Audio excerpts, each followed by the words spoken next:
Right. All right. Okay, I guess we're live. This is Chrissy, Sleepy Hollow Addicts, and this is my hangout. My cat is like crawling all over me. Hold on. Crazy, so professional. Anyway, and tonight my guest is actually Chris. Her name is Chrissy. I'm Chrissy too. Magazine. Hi, how are you doing? Good. How are you?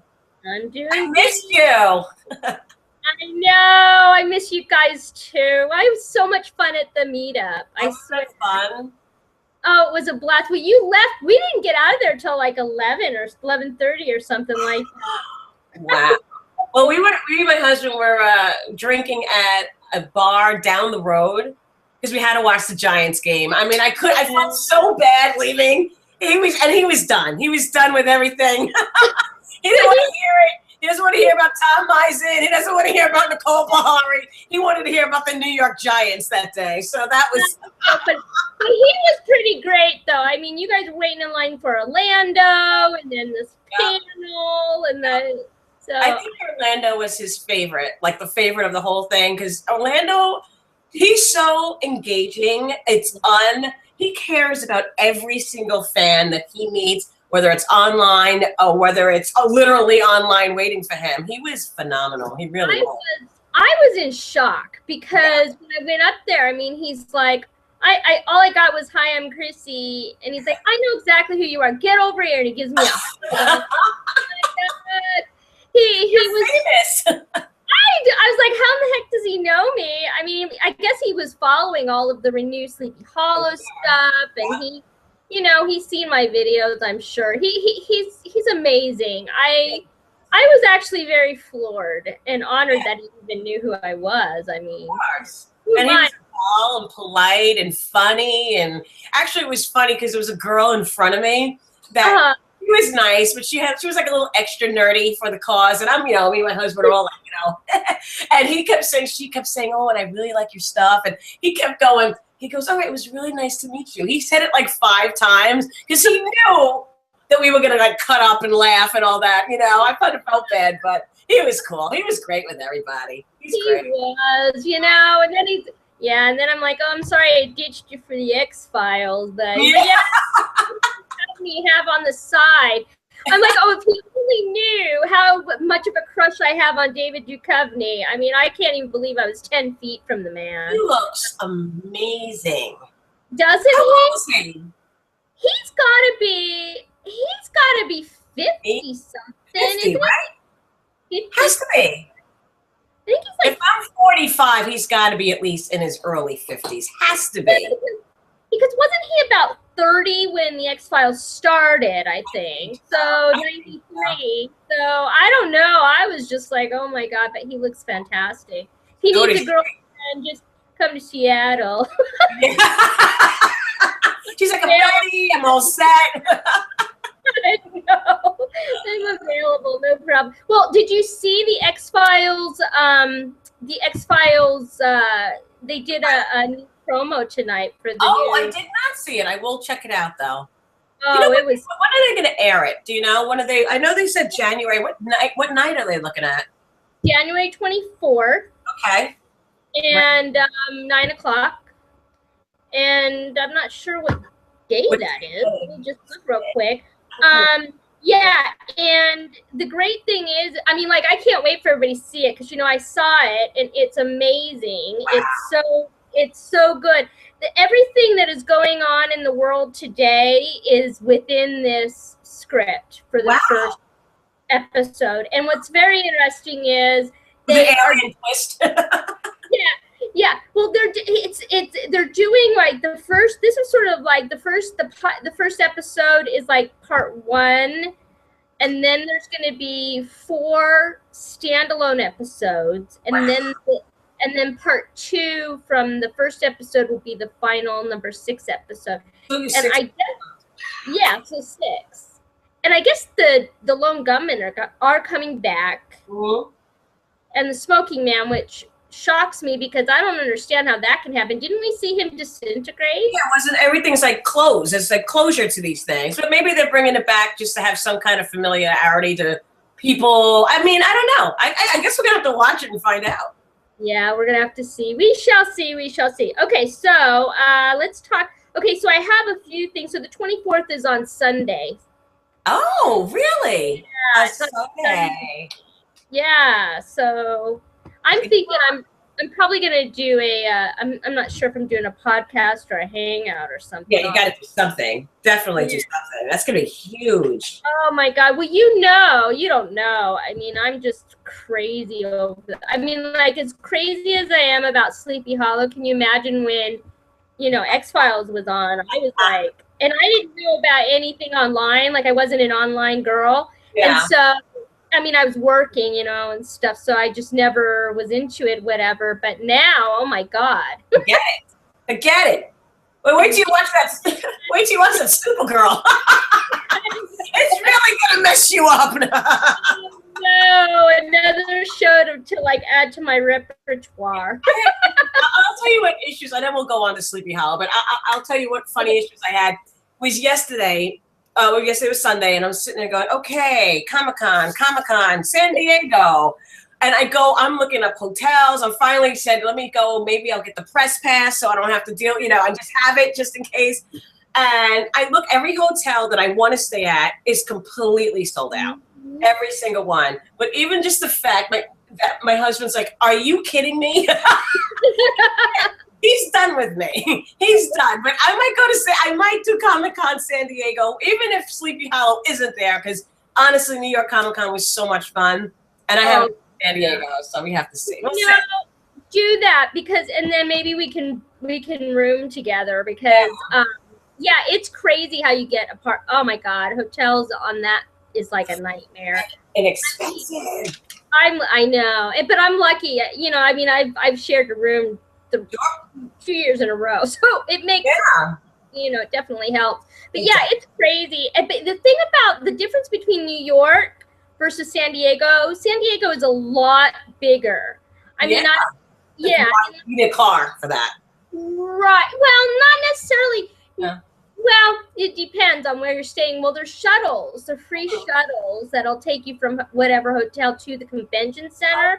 So that part's not bad, but the interviews, like if you get a press pass, make sure you get that in because I think the deadline is December or something. Okay. I'm gonna do it. It's on my list of 5,000 things I have to do. Go to the website. But it was overwhelming. Last year was my first year, and I'd never gone before, and so I didn't know what to. 2014, you went. Yeah, in 2014. Yeah, I was in the press room. I mean, Tom was across from me. I'm like looking at him, going, "Oh my God!" I had to remind myself, stop staring at the guy. I mean, he's so gorgeous, And then, I have to get into journalism. Fangirling, and so I did. I think I did okay. When it happens, I don't remember anything until after I look at the video because I'm automated mode. Blur at the time. And then he remembered me the next day at the Oculus event, which was amazing. I was like, oh my God, you remembered me? Like, how does he remember me? Anyway, so that was just it was awesome. I mean, I had the best time last year. This year it sucked because they weren't there. But I know, I heard. I was watching it going, no, I felt bad. But again, it felt bad for us too, so. I was so bummed. I mean, but oh well. And there was not one promotional item there. Not one banner, nothing to say that it would change, that it's now on Thursdays at 9:00. It was not one thing. It was So what do you think, though, about this whole promotional thing? Because I think about it all the time. And we have the first year that Sleepy Hollow started, they had Tom and Nicole, they had Orlando, they had John, they had Caddy and Winter, they had Lindy, they had everybody out. They were all on step repeats. They were on covers of magazines. They were on Dave Letterman, Tom Meisen was. I mean, what the heck happened here? What happened? I don't know, and the only thing that I can think of is Minority Report was very expensive to create. I mean, Minority Report, and I think it's getting canceled. They didn't order the additional episodes. Right. you know, which was ridiculous, that they should take the budget from Sleepy Hollow. And I understand that the thing is this, the time to promote it is not when, I mean, yes, you want people to watch it and this and that, but after the season that we had last year, and it was so tumultuous, and it was so, fans were so upset, it you know, it totally is a detriment to the show not having promotion. Right. And even this week is the first time, really. I mean, there was a couple of little promos here and there for the Hollow Bones crossover. Right. But really, you know, now they're, you know, advertising during Gotham, which, you know, I don't understand it. And it's so frustrating because fans like us, I mean, you know, we're out there promoting it. Yeah, and it's frustrating because the network has the reach. We don't. Of course. I mean, I only have a very small portion of people following me. Well, that's the truth. I mean, they can't rely on all social media, no matter how many fan sites you have, no matter how many, you know, I mean, you know, listen, it is a very scary thought. It's sad because we all love the show, obviously. But, you know, they put it on a Thursday night. They put it against NFL football. They put it against Scandal. I mean, obviously there was something there in Blacklist, too, which is another great show. You know, I mean, we watch Sleepy Hollow and we DVR Blacklist, you know, and then I go back and watch Sleepy Hollow again. But, you know, the reality is to get those numbers up. But the reality is that this seems like, I almost feel like Fox said, well, let's do something nice for the fans because they really did want the show. It was a hit, so here you go. But then they said, okay, well, we're not really going to promote it. We're just going to give it a season. And I mean, that's how I kind of feel. I don't know. Well, yeah, and I mean, you know, all I know is that fans are just very stressed out. I mean, killing each other on Twitter. Well, yeah, I mean, yesterday, you would not believe, I mean, I had over 100 tweets, more than that, I know, but well over that. People, we were talking about, well, first I was talking, but then I went and did my video, so I was gone for a few hours, and I came back. And it took me about 15 minutes just to catch up, because everybody, there was this conversation about Abby, and, you know, she's getting sidelined again, and blah, you know. Yeah, I see. So much controversy, and I feel like, you know, listen, we fought our asses off. I mean, I was exhausted by the time we announced it, because I was stressed out. I'm like, they gotta put the show back on. I know that they're gonna be able to fix it. Yeah. And they were willing to fix it. The back half, I love the back half of this of the season. I thought that they kind of got their shit together, and like they got their shit together. The absolute last episode, the last 3 episodes, I think were like, I think 2 or 3 were really good, but the last one, period, was phenomenal. There was emotion, there was passion, there was a love there. These 2 people really kind of didn't meet, you know, and it was so good. So let's talk about this season, though. What do you think? What do you think so far? Okay, so this is what I think. I feel like the reboot has been amazing.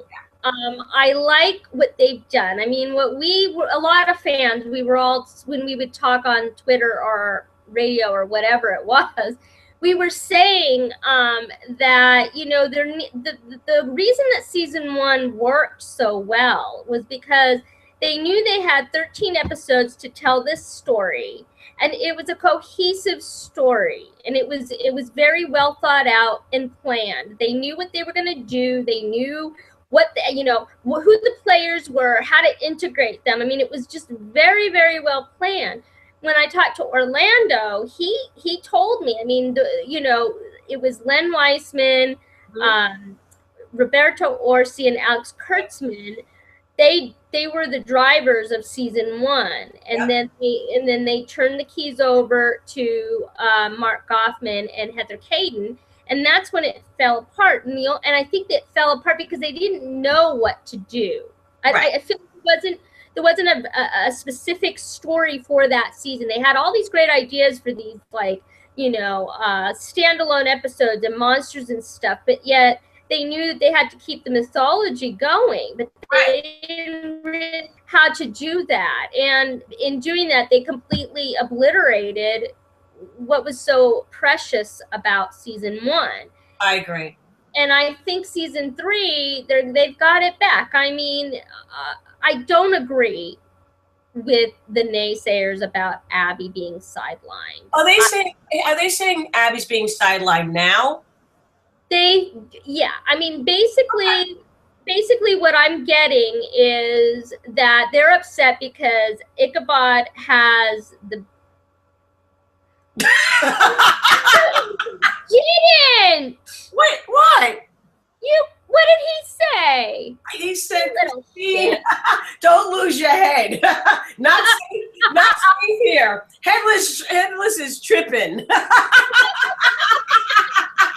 It's tripping in Pandora's box. I forgot. I had it over here, and I'm like, I got to show her this before because I'm old and I forget. But, so do you think that Abby's being sidelined? I don't think that Abby's being sidelined, but I will give you a little. This is my little weird philosophy, and here's a little understanding of where I feel those fans might be a little right.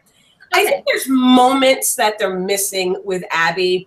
I think that you got Nicole Bahari, who's just like a gorgeous, amazing actress, and they have her playing this agent role almost like too straight as an agent. So then you have Tom Misen with Ichabod, who's getting moment after moment from the singing, from the teeth. You know, he's getting moments. He comes back after 9 months. He just jets. The guy just leaves, right? And here goes, okay, I kind of get that, you know, you had to leave. I mean, I'm like a loud Long Island chick, but I can tell you if somebody I love left for 9 months, they're not getting that shit from me. They're going, where were you? What did you do? What happened? And I feel like, you know, when you make those videos and you try to get all those great embraces and everything, I feel like that part is lost. And I think that she needs to come undone a little bit. And whether it's with Danny or whoever, they need to just get her. Like, I don't care if she's drunk. Like, they need to give her some moments like that. Yes. And I do agree with you on that. I know. I mean, she kind of like reins it in. And that's what we've been saying on Twitter a lot is that, you know, we need her to fall apart. The thing is that, you know, as much as she has shared with Ichabod, from day one, and I love that she's a strong woman, you know. Totally. She's fantastic.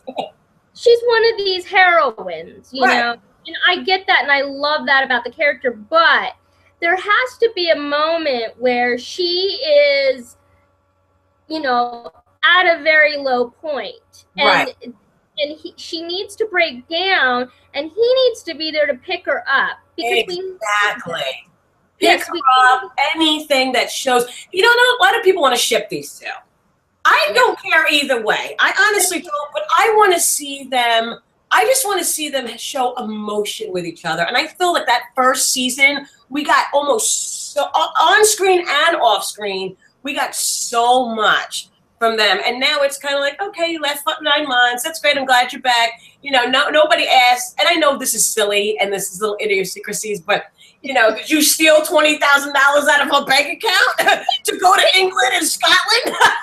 I know. That's the other thing that cracks me up. Where did he get this money to go like on a walkabout for 9 months? Like, where was he living? What was he doing? Thank you. And I almost feel like even that story alone, you know, I know monster of the week and I get it and I understand it, but wow, if they had just embarked a little bit on his journey and on her side of being in that academy, I mean, I think they actually would have had a killer. I mean, I think it would have been better than it is. And I like it, and I think it's very entertaining, but I think fans are getting frustrated because you're missing a lot of passion with those stars. That's what I think it is. Well, okay, I will tell you, when I got to talk to Raven Metzner, he's one of the writers, right? And he did say that we are going to see exactly what the relationship between Abby and Danny was. Like, okay. What it was, and that, and I know everybody's upset. Most everybody's like, you know, where's our Ichabod? Where is it? This is ridiculous.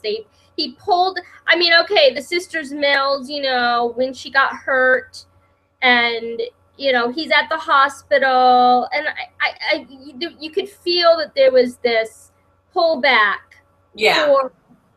from Tom or from, you know, from Ichabod, but I'm told that he might have been told to hold back a little bit. I think that that's probably very accurate. I don't understand though why. You know, okay. We'll find out. This is what my theory is. I mean, and what I think. You know, now you have to remember the week before, you know, Ichabod practically dies, okay, and she's, you know, she's got him in his arms or whatever. And I think at that moment that both of them realize they have to be careful, because Pandora can sense their emotions, can extract their emotions and their feelings of how they're feeling, and exactly who is closest to them.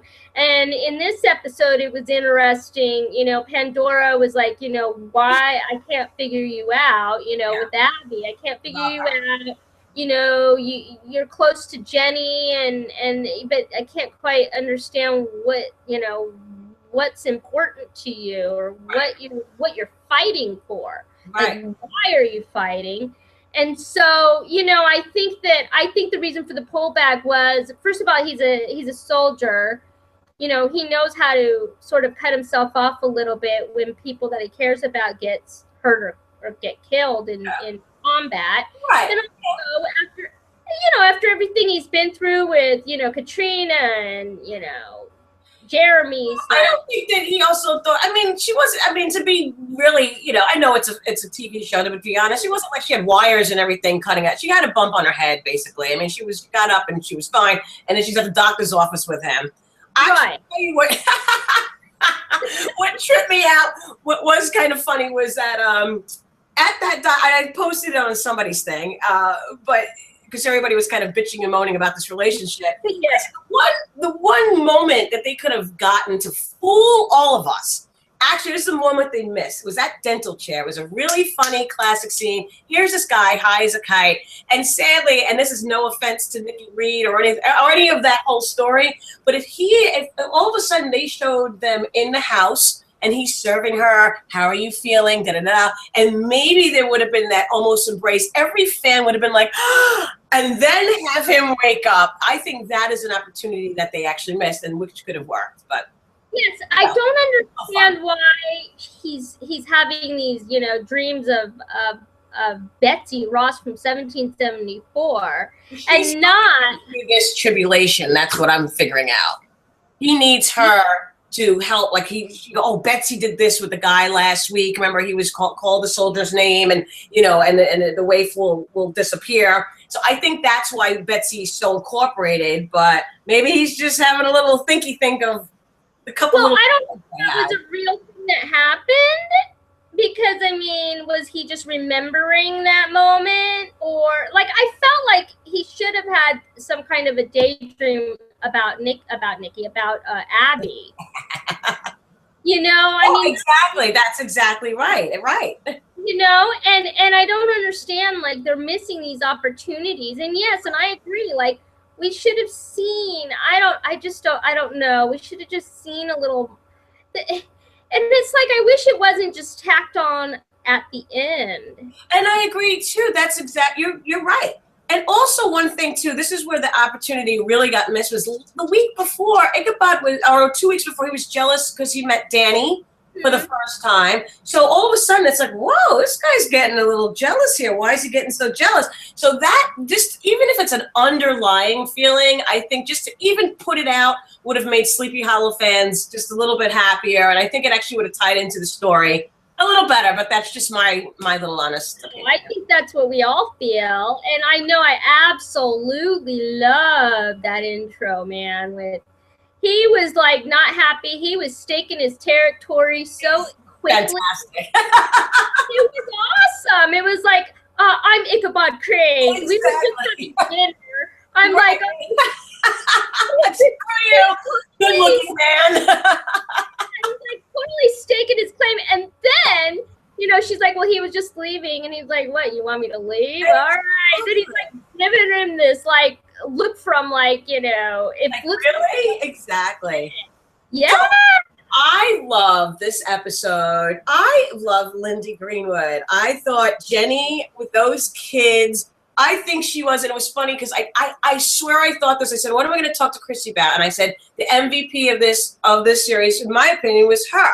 And all of a sudden, I go on the girl's page, and somebody else wrote, "You were the MVP," and I'm like, "Hey, that was my line." But truth be told, she was really good. She is so sunk into that role so nicely. The girl can act. She says it with little tidbits. She shows so much passion. I think she did a great job. Oh yeah, Lynn. You know what? And she's so sweet in person too. Yeah. Oh my God. Anyway, but yeah, I'm so mad because there was this guy sitting next to me in the press room who he obviously did not watch the freaking show, right? He's asking him about, oh, what do you do in the writing room? What do you do? And I'm like, I wanted to ask Raven. I didn't even get a chance. You know, we only get like maybe 7-8 minutes with them, and we only got about 5 minutes with Lindy. And like, you know, and this guy is like shooting the shit, like, you know, he's having a beer with the guy, and I'm like, just let me ask. I wanted to ask Hollow Bones. Well, next time, hopefully I'll be with you this time. Next time. And then it was so funny because he asked something, I don't even remember. That's how like boring the question was. And then I went to ask a question, and he's like, oh, okay, you know, she knows everything about the show. Why don't you ask your question? Yeah, right. Like, thanks, man. I mean, like, now go to the other table, dude, because I wanted to ask her about what it was like working with Anjanou Ellis on Mama. I didn't get, I was about to ask. That would have been a great question. Yeah, she was great. I know, and I'm so mad that I think I'm an idiot because but there's other people at the table, and I really wish they would allow me to do like a 10 or 15 minute interview with, somebody. I'm working on it, hopefully. Yeah, definitely.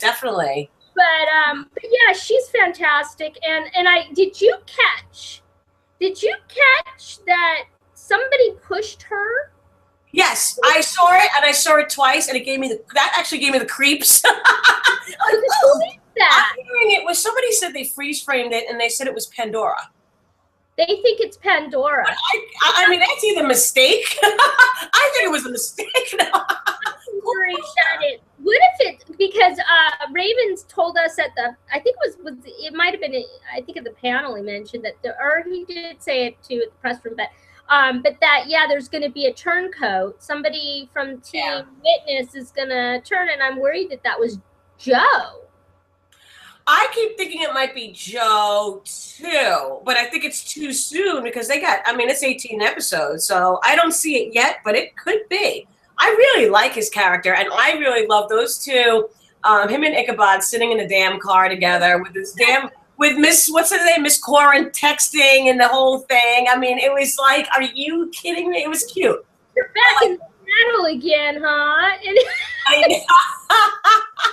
I was like, oh my God, he did not just say that to Ichabod, and then Ichabod's like, oh, whatever. But then I think it's interesting because he's like, he's talking, Ichabod made a comment about, kind of working with somebody, but also seeing them or something like that. And Joe was like, I think you're overthinking it.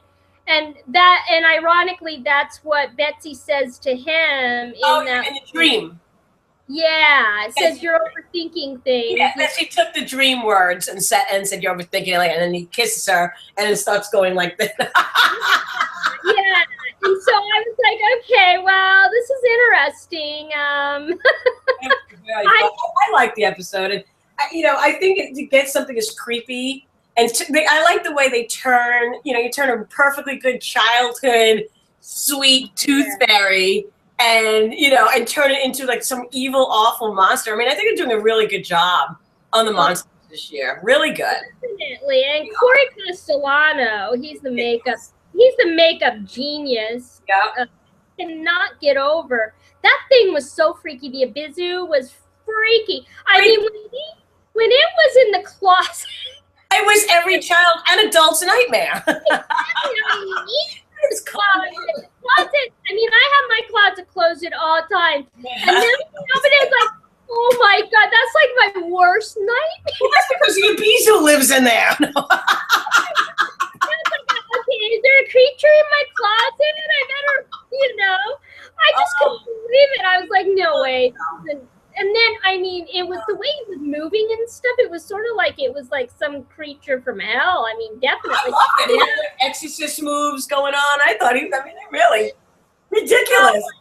Oh my God. And I mean, like, why would you think that, why would you even put something anyway? The way that they think is the writers, it cracks me up, okay, what really nice childhood fantasy mythological creature can we turn into a nightmare? Right. Exactly. What the hell is that? I'm afraid they're going to hit nursery rhymes soon. Exactly. And I hate the dentist. So that just, then, the fact that poor Ichabod, he's waiting for the what was it? Give me the piece of wood for my teeth. And he thought he would have to do all that, I'm like, oh. Hey, I want to talk about those. We have a couple of new female leads now, basically. One is Betsy Ross and one is Pandora. When do we go to Pandora? Because I got to tell you something. She's awesome. I like her. What do you think? I love her. I think Shannon Sossman is a genius. She's fabulous. She's fabulous. So amazing. And I love that she is a true villain. Like, I am more scared of Pandora than I have been of Moloch or Headless or sweet anybody. Yeah, and because real life, that's why. Like, you have to almost beware of somebody like that, and I think that's what makes it so scary. She transforms herself into whoever she feels like transforming herself to, and that's real life. And you don't know. Next thing you know, you're lying in a bed, and here she is, and she has sympathy. She almost gives you sympathy too, and she's fucked up. Excuse me. She shows up. It's like now we have a drinking game, where every new outfit or whatever, every time she comes up with a new hairdo or a new visage, we drink. Oh, I love it. She walked past the trees. I think was it 2 episodes ago? She was walking past a tree, and it was like one outfit on. And I was like, okay, this is fierce. Now we've reached, whoever is doing the cinematography here did a killer. It was such a great. Oh my God. And and then the smoke thing following her behind was just like, oh my God. If I came upon that wooded area and saw that, I'd be terrified. And they're giving her, I love her, I love that she talks to herself all the time. It really is funny to me. And I know people kind of goof on it a little bit, but it's hysterical. She's in the water and all trying to figure out what the tree and the all the blossoms that come out, what it's symbolizing. But I think we'll find out that soon too, hopefully. Do you have a theory on what she's doing? What's your? I don't. I haven't figured her out yet. But she did give a little backstory. She said that her father. It sounded like her father was cruel to her, or beating her or something, and. Well, yeah, she talked about how her father was beating her until she had no language. And then at some point or other, she was sold into slavery, which I thought, well, this is interesting. Yeah. And then she sicked a lion on him, or a lion ate him. Really? And that she felt a little bit bad about it. Yeah, well, she was saying she gives off like empathy and sympathy, and she just she's almost as cold as she is a warmness. Like when she talked to the guy who played Jack the Ripper, and he's just sitting there like that girl. And listen, to be kind of fair, John Noble did that well too. I love John Noble. I know people have what they say. He was fantastic. He was the guy. The guy was able to oh my God, season 1, I had no clue that he was anything other than Henry. Yeah. And I got to talk to him, he called into my radio show. We talked about great. Right after that, and I talked to him for about an hour. Of course, we talked about, his other Fringe, and of course, Lord of the Rings. I had to bring that up. But yeah, he said that they were very they were very mindful of that he doesn't give anything out, much. You know, it was very subtle. So yeah, now, and once I found out, you go back and you're watching the episodes and you're like, oh, okay, you know, he's kind of, you know, but at the time, no clue. And I said it was like incredible that, you know, that how he was able to do that. And then, so, you know, and I think he said about season 2, he had said, I can't remember who interviewed him, but he had said in an interview that, that, you know, he was wondering what the hell they were doing it with the, you know, the scripts that he was reading. He didn't understand it either after such a great. I kind of read a few interviews like that. I think that even the cast, like I heard, you know, you start hearing things and you don't mean to say anything. I'm sure everybody's very careful. But it was even like, you know, I didn't think it was Tom or Nicole saying, yeah, we watched the show. Are you watching this? They would text each other. You know, they act like they don't want to text, but they do. You know, oh, I didn't think it was going to go that way. You know, and you know, like, So maybe, you know, while they're putting things together, they always don't know the entire story. There's scenes that they don't always know about. So when they watch it, just like we watch it, they're sitting there going, oh, you know, and I think that that's part of, I always think that's just very interesting. They don't know. So I mean, if they were happy or not happy with last year. Listen, after last year, I didn't hate it. Like everybody got so like, I didn't at all. I thought you had the Weeping Lady was great. Was one of my favorites. That was my favorite one. I mean, it was so many. Well, I mean, come on. Listen, and I maintain and will always maintain this. That Weeping Lady, she was smart because she went after the women who have feelings for Ichabod. I don't care what anybody said. Oh, well, she thought so. No. Mary had feeling, you know, it was like Caroline had feelings for Ichabod. She went after him. Yeah, Caroline got ass handed to her that day. All she wanted was to be with Ichabod like the rest of them. I made you some butter, churned butter last night, and some jam. He was cute. Oh, it was too cute. Yeah, but he was such an over flirt. It was so with the bell, and it was really cute. You know what I think too at Ichabod? I think that he personifies a lot of times as women. You know, here's this guy with the English accent coming over, just completely polite, and that old school way of the bowing and all that. I think that's why a lot of people do watch Sleepy Hollow, because you're sitting there going, wow, this is so like, he just bowed to her. Like, what? And if my husband walks in and bows, I'm going to die. Please don't. The moment that he bowed in Sin Eater to Abby, I was like swooning all over the place. That was after the baseball game. Oh my God, he's just too cutest. I just absolutely love the guy. I mean, and the great thing is like, you know, Tom is just as endearing as Ichabod. Really great. Because you wouldn't think so.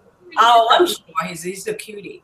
So what about Betsy Ross? Because this seems to be another. And again, this is no offense to any of the actors or anything. We're just, you know, and I actually like Nikki Reed a lot. I mean, but I'm not quite sure, I'll be very honest, with the Betsy Ross character. I feel like it's almost an excuse to show Ichabod with long hair since they cut it. I talked about the hair.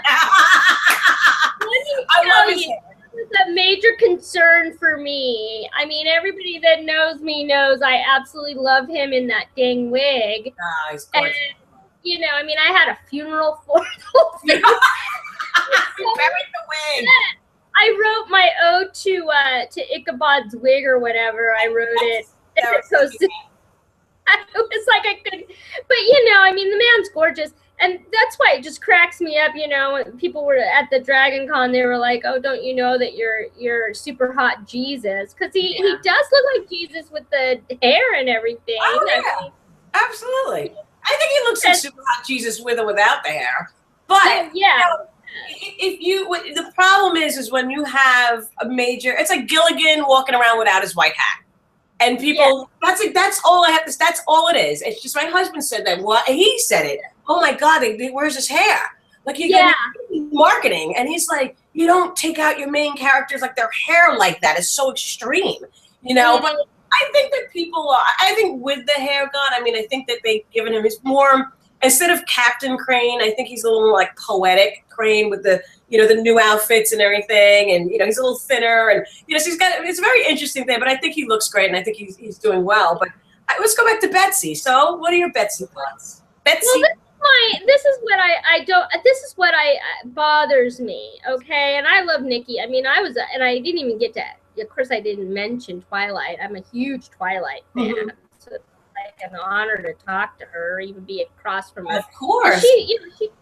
Yeah, and the thing is like, and I get what I get why they went with this. I mean, supposedly Betsy Ross really was, kind of a young, very good-looking woman. She was married and divorced 3 times in real life.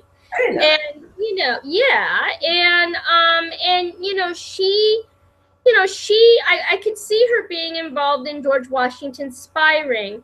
I was really excited because that's what I wanted to see. I want to see that story unfold, and how, they're making it all about Ichabod's love life. Right. And please, put the wig on. That's great. But I feel like they made that hair extra long too. No? I wish it was extra long hair though, and like extra long in the. Oh my God! Where did he get that mane from? I'm telling you, that's some good Malaysian hair. Let me tell you.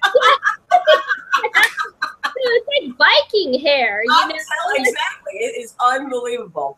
But Betsy, I think Betsy is. Again, I think that the Sleepy Hollow fans, I thought the first scene, like the very first, I know we're supposed to do Sisters Mill, but I mean, this is the first time we chatted in weeks. So, but since the first episode, when she did the first scene, when she runs up and kisses Ichabod, and he just is dead silent, I was like, all right, that's kind of cool. All right. And then, but I think it's, it's got potential, but I think that, I don't know. I think it's another situation of lines with her too. I mean, I could say a little bit with Abby, like maybe they need to evoke a little bit more passion. I just feel like it's a little bit more. I kind of feel like I don't care that he's having this relationship with her at all, But I feel like I'm watching, and we'll get to Danny and Abby quickly. But I'm watching Danny and Abby with a lot of chemistry going on there, and with very little. But that's the chemistry, and I'm feeling a little bit with the Ichabod and the Betsy thing, like Yeah, there's not as much natural chemistry as there is between Nikki and Tom, or Nikki and Danny. And I mean, and I agree. I mean, that's fine. And I think too, they're trying to show us how, the 2 women that we know of that he's been with. First of all, the 3. Mary was sort of betrothed to him, but he didn't. Right. Any feelings for her really, and then Betsy, kind of went after him. Yeah. And then of course Katrina dumped her, fiance for him and went after him. He's never had to actually chase a woman, or to deal with a woman that is, not forward about her feelings. And so that's where I think the differences between, that's why I think there's this dance going on between Ichabod and Abby, because and the other thing is with Betsy is like, I just feel like I want to know more about the spy ring and how she fit into that. And exactly, like you want to get more story there, and they're showing these again, and he said it earlier, like, oh, there were moments between him and Betsy, and each time we've now seen a kiss and all that kind of stuff, which is fine. But I think that that's kind of stifling progress in Hollow fan minds of where they want to know, so that they can, we don't know anything about Pandora. We don't really understand these kind of things. And as much as we're watching this, I'm just a little something at this state right now. Hopefully the Bones Hollow episode coming up will give us a little bit more, information as far as what they're doing, but I doubt it. Don't tell me. I'm not even looking at you. I know you saw it. I won't, but this is all I'll tell you. Okay. The Bones crew makes a few observations with regards to it. All right. Interesting. Does that entice you? That's enticing. That helps. That'll hold me over for 3 more days. I know. It was, of course I had to, in fact, I'm going to post my, my article tomorrow morning that I'm writing about all this, everything. But anyway, but Betsy Ross, I mean, I like I said, I just really want to see more about why are we seeing her. I mean, it can't just be because of, his love life. I think there's going to be, at the end of the day, maybe there'll be some tie-in between Pandora and Betsy, because this is a Betsy Ross tribulation. I mean, everything that's he's remembering is coming from whatever happened with this time with this woman. Obviously, before, I guess prior to Katrina. So I think that's going to be a very interesting thing. But I am very interested too. There's 2 other relationships, and one is with respect to Jenny. I do like Jenny and Joe, or Joey. I think they're whatever they're called. I think they're really cute, and I like that side story. I love the guy in the tub. That whole side story with the little rocket they're looking for, which I forgot the name of it. Oh, it's fantastic, and it was brilliant. They needed to do that. They put them on their own track, but I will tell you that all of this is going to start connecting. Oh yeah, and I know they're going to do a good job connecting everything. They're gonna, but it's gonna, but at the end of this week's episode, they will have more. I don't want to tell you a lot, but you will see Abby's going to be really hating it at the end of this episode, and there's just a moment that happens with her at the very end of the episode of the Sleepy Hollow episode, where the next however many episodes, it's going to be tough for Abby. And I mean, I'm anxious to see Ichabod be there for her, because, even coming back from, his walkabout and, calling her, getting her out of jail and all of this. I mean, she's still, he's living with her. She's helping him out. There's not been this, hey, why don't you take care of her for a change? Right. I mean, here she is. She's, quizzing him for his test, and all this. Once he gets that test done, homeboy needs to get a job. Well, now this is what I was going to ask you.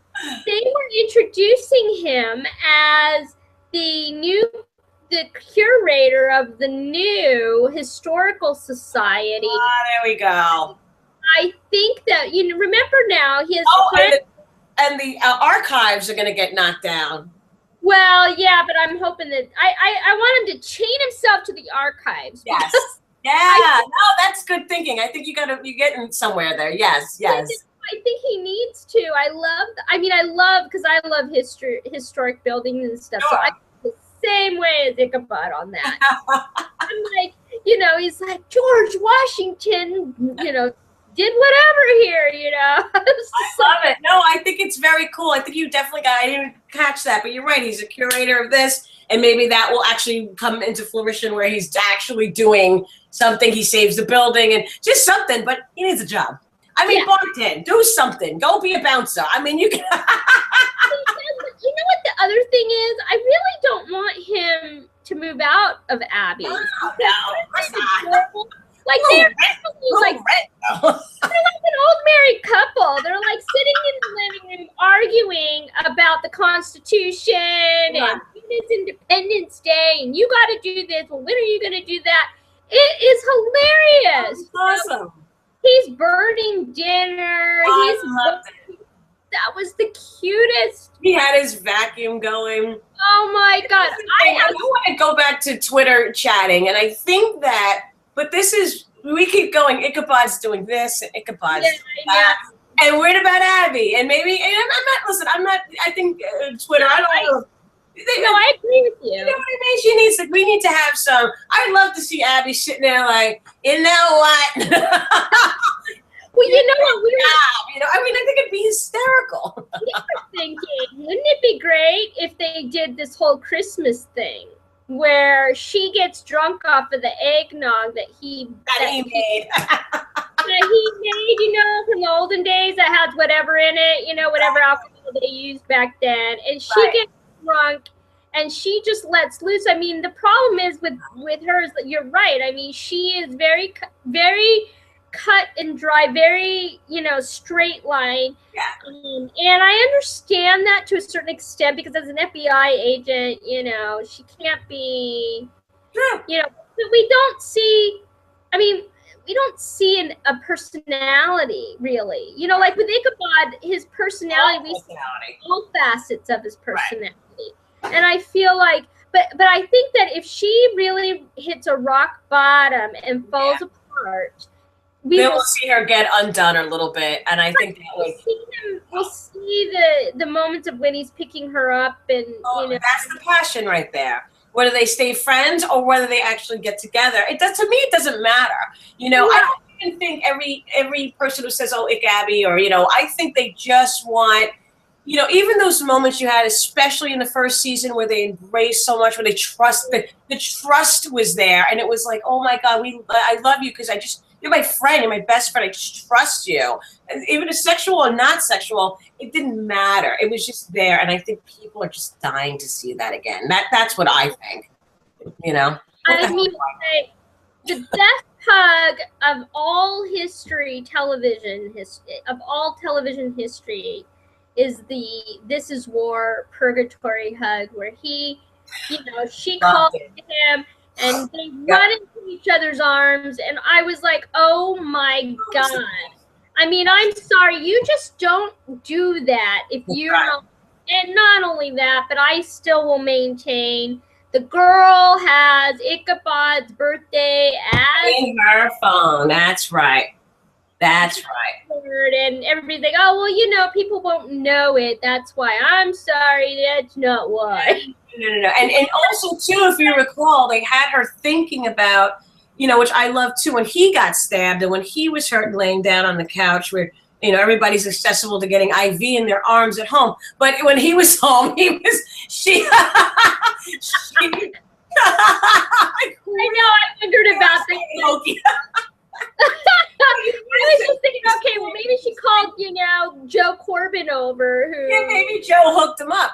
But he was sitting there and said, I'm so glad we found each other again. He fist bumps her and does the whole thing. And, you know, and you definitely saw that moment where she was starting to think a little bit, too. So just from taking off of what you said about that. So, well, I mean, I guess we're going to have to see what happens. But I think the season's going pretty well. I just think they just got to, the littlest tweaks. But there's only, you know, little tweaks I think are going to be like, wow. And if Fox, if you're listening or you're watching this, you know what, promote the show. I mean, you know, we want to see this back on next year. I mean, come on. If we have to go through what we just went through for season 3, I might keel over. I mean, no, nobody's going to make it. It's too much. It's too, oh my God, that was just so crazy. Anyway, I mean, I'm so happy that, you know, we got it, and, you know, we just need to continue on that. They need to, I'm looking at your list here. Oh, I think we got a lot done. I know. Well, I was going to ask you about, what do you think of freaking Zoe? I have a theory with that. Well, I think he's using, you know, in the beginning, he seemed like he was using her, you know, because he turns around and said, oh, Adams would have done it like that. So, you know, he's trying to, oh, you have a cousin who's in the immigration, you know. So I think he was definitely kind of using her. But I don't know right now. I mean, after he's sitting in the chair, because he's thinking of this one in the chair. He's got one standing next to him and he has one texting him, you know, with the cute little eagle on the thing going, I'm adorable, which was adorable. God, that was so cute, though, I have to say. When he said, I'm adorable, it's like, oh, if you only knew what we really said. Exactly. Yeah. He'd be like, oh my God. Totally. But that's the whole thing. I think that, you know, Zoe, they only showed a few little things. So it's going to, I think whether it's the next episode or the one after that, I need to see a little bit more where this relationship's going, if it's going anywhere. She clearly has it more bad, though, for him than I think he has for her, in my opinion. I don't like that freaking Abby is like pushing him towards Zoe. What are you doing here? You know, 20 tweets an hour, and or 20 text messages an hour. And I don't like that she's not jealous in some way. She's that's what I'm saying. I think that's why people are getting frustrated too. It's like, you're not going to show a little bit, like, where you're living in my damn house and you're hanging out with this chick. But I know, I kind of agree with that too. I think it's a little strange.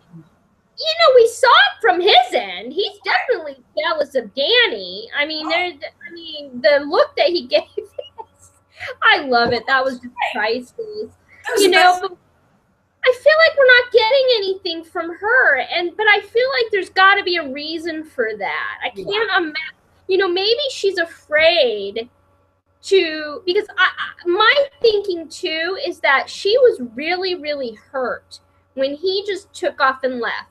And that's what I'm hoping will, at least that will be a savior if that comes out. Like, you just left. We've been through all this stuff and you take off like that. Where is that? I really need that, to be honest with you. And I mean, I think that now she's sort of distanced herself more. I mean, she was definitely happy that he called her. That was the other thing that I thought was very interesting. Abby, you know, could have called Jenny about that, but she called Ichabod. Of course. And, you know, which normally, you know, I don't know. I mean, you know, my point is that she when he said, I'm really glad that you're back, you know, you're back to your old self or whatever. And she got off the phone, she kind of smiled a little bit. And I really feel that, you know, she does love him or have feelings for him or whatever, but that she is afraid to, you know, because that person's just going to leave again. You know, I mean, think about it. Everybody, I mean, you know, I find it interesting that she's been trying to figure out what to do with her father. She found her father. You know, this is a man that took off on them. And well, I think a lot of that emotion now is going to be going, you know, they, as much as they kind of cut off, like, well, okay, you know, I found him, you know, Jenny's like, I found him 5 years ago. And she's saying, well, you know, here I am holding this in for a few months. And they settled it and it was fine. But I do think they're going to find him. I don't think that's done. I can't imagine that that's just going to be swept. I would be mad if they just sweep it under the rug. No, they won't. Well, I asked Raven about that. I said, well, what can you know, who's going to be the father or whatever? He's like, well, I wish I could tell you about that. Yeah. So I know they're going to pick that up. Yeah. But I think, you know, she has abandonment issues. I think that is why Abby, you know, if you notice, she doesn't. Well, she told him in Heartless. She tells him, you know, that she doesn't, you know, complicate things. She doesn't, and the relationship that we do know about, the one relationship with what was it, Morales, you know, was short-lived for whatever it was. And, you know, I think that she really did. I mean, she obviously had feelings for him. I mean, if you go back and you're watching, what was it? Which one was it? It was Kali Yuga. And, you know, she goes into, remember her and Jenny, they go to check out the guy that was like lured Holly into the. Oh, yeah. He's like, oh, well, you know, he's trying to figure things out with his witch wife, and, you know. Right.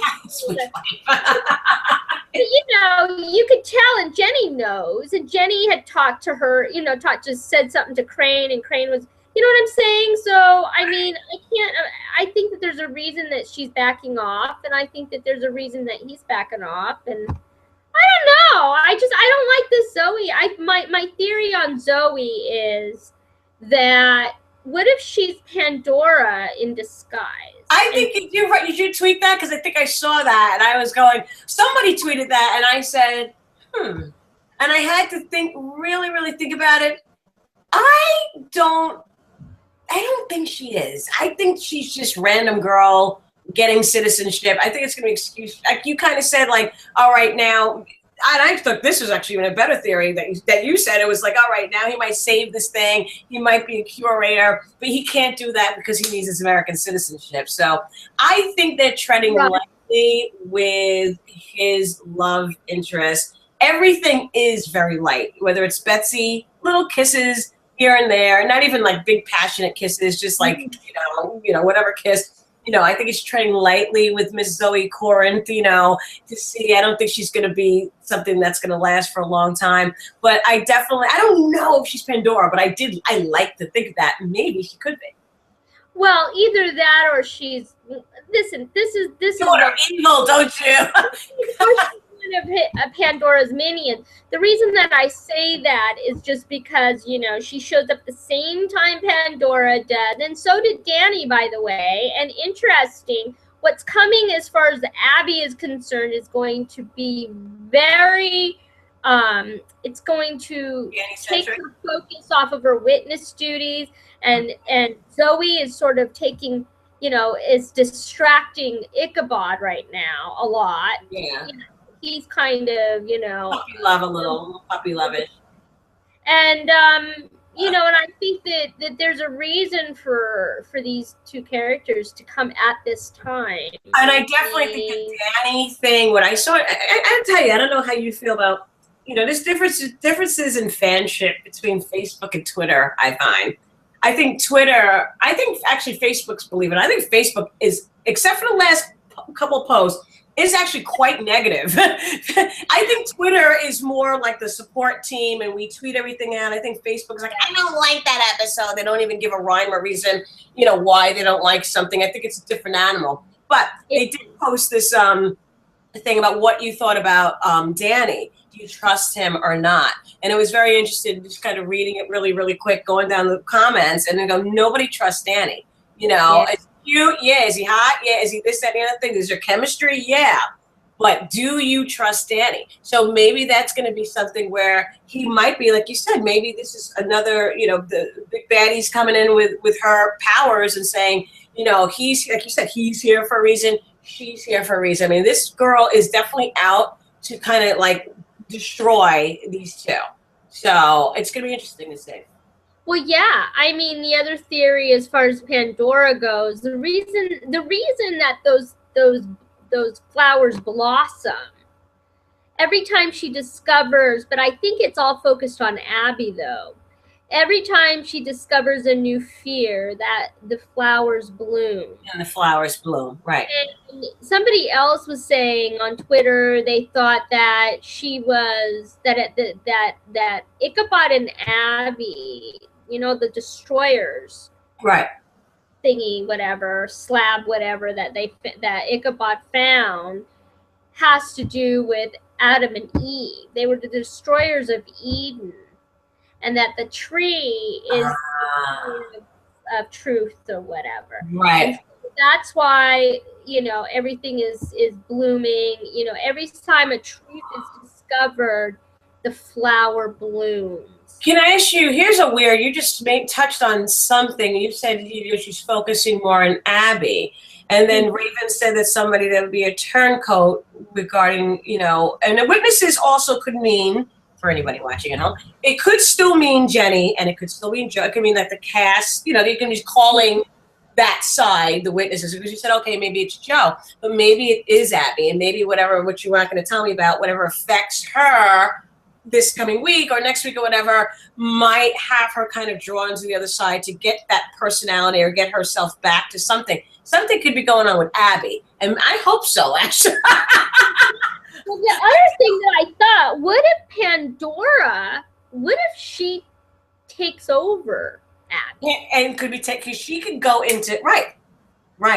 And then it would be, Ichabod realizing it at some point and trying to get her back. And that would be, oh my God. That would be epic. If not, me and you are just going to come writers of a new show. Just get me in the writing room. Come on, guys.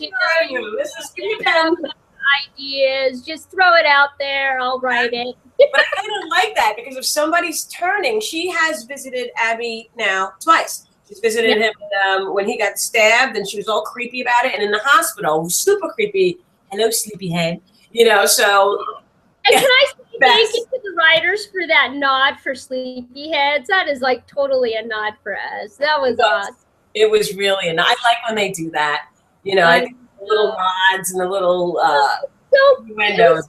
Sweet of them to even think of that, you know. I mean, you know, they're very involved, and I mean, you part of why I know they love this show, why I know they're not giving up on this show, is because they're so involved. You got sleepy writers on Twitter. You have all the writers. You got producers. You got so many people that are actually just, you know, listen, they always don't all retweet or do, but they are at least getting involved. At least you know they're reading, and at least you know they care enough to read and to look to see what the fans like and what they don't like. So I mean, I appreciate that. I think that's pretty cool. Now, if we can get Tom Misen back on Twitter, then it will be all set. It'll be like Christmas. He doesn't like social media.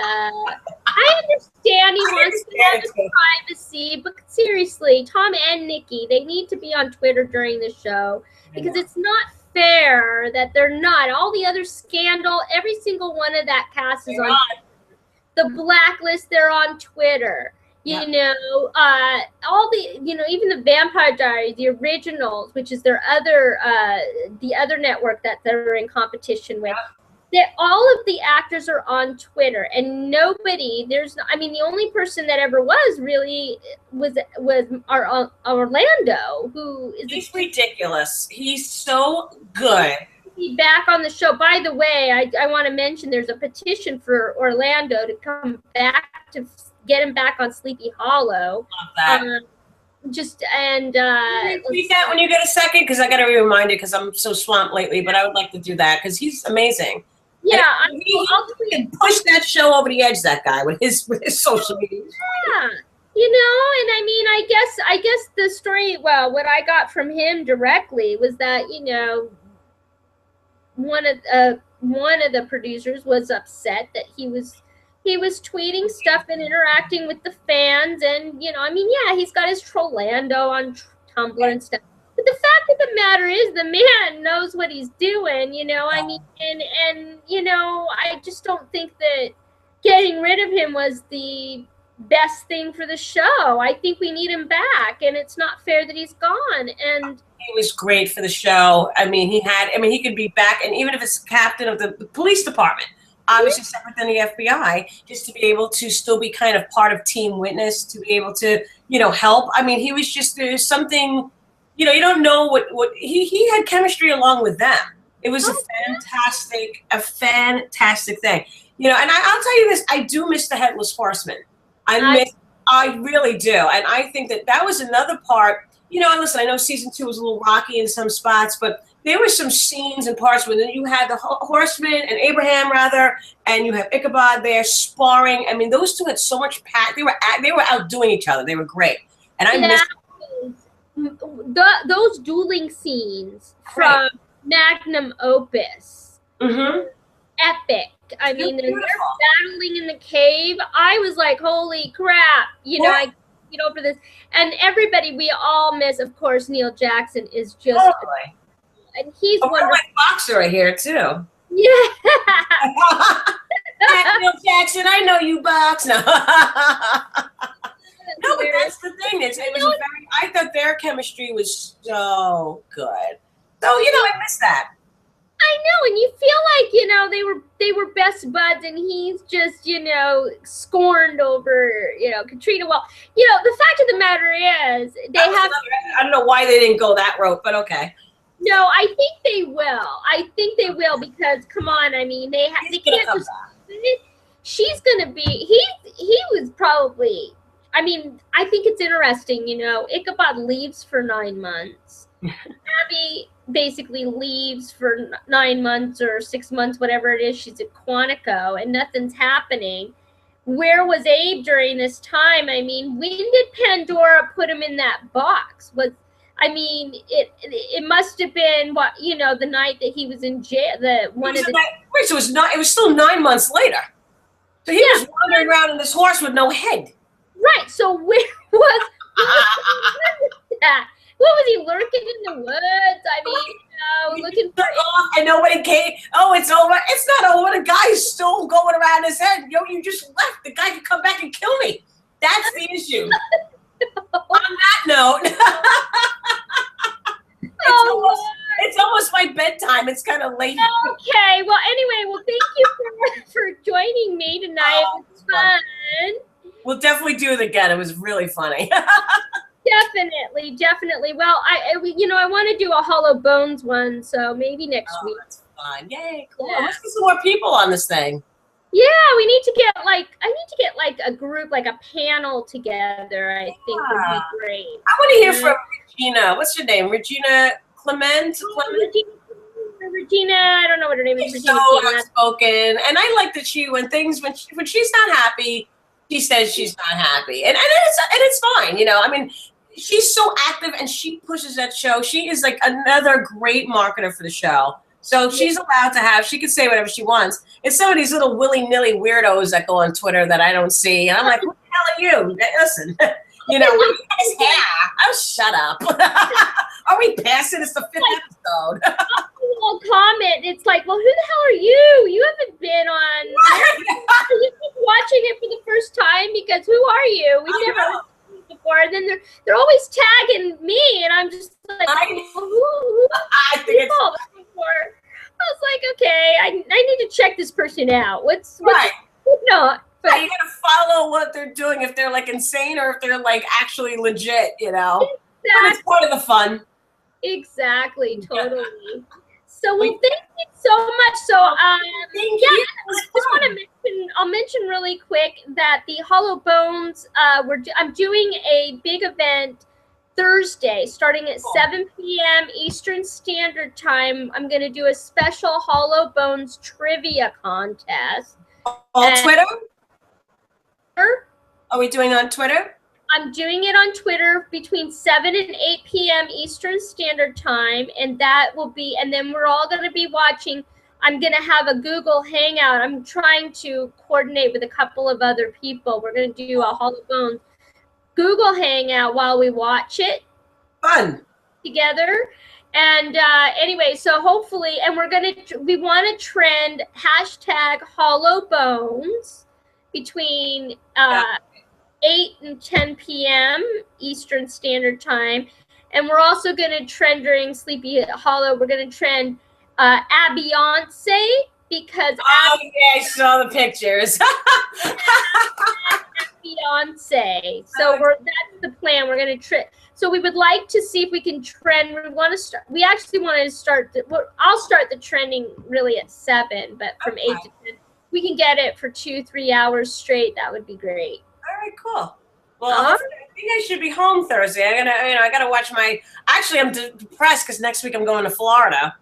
So I gotta go out. I'm going to Tampa, and it's it's Thursday night. Oh, we're gonna do this, right? It's like, oh no, I want to watch. Yeah, I don't know what I'm gonna do. So hopefully, whatever I have, I'll be back in my hotel room at 9 o'clock.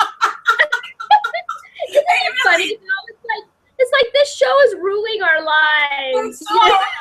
Well, I'm watching the Supergirl right before, and I went, oh my god, it was 10 to 9. So I'm like, what? And I'm so into it. And then Joe's looking at me like, oh no. I'm like, we're going to Comic-Con, I'm going to be Supergirl. I mean, it's just a sick thing. It's going to be it. So yeah, make sure you get your application filled out for the press. I gotta talk to him. We're gonna see if we're gonna definitely do it or not. But I'd like to. We'll see. We'll see how it goes. Fun. I know. Okay. All right, Chrissy. Crazy. You love it though. All right. Well, thank you so much. And what's your give out your stuff? Oh my goodness. You guys can follow me on Twitter at SpotOnLI. You can visit my website at spotonmagazine.com and also on Facebook, SpotOnLI too. I got everything. All right. And you guys can follow me at Sleepy Addicts, and I'm on Facebook, Sleepy Hollow Addicts. And I guess that's it. We're out of here. Thank you so much. Chrissy girl, Chrissy Piccolo, everybody, yay! Squirt bottle. Cheers! We'll try to have a beer with it. Yeah, no, please. A pumpkin one, please, for Sleepy Hollow. Okay, we'll do. All right, darling. I'll speak to you soon. Okay. Thank you for having me. I appreciate it. Okay. Bye. Okay, now how do I don't know how to stop this. Wait a minute, stop.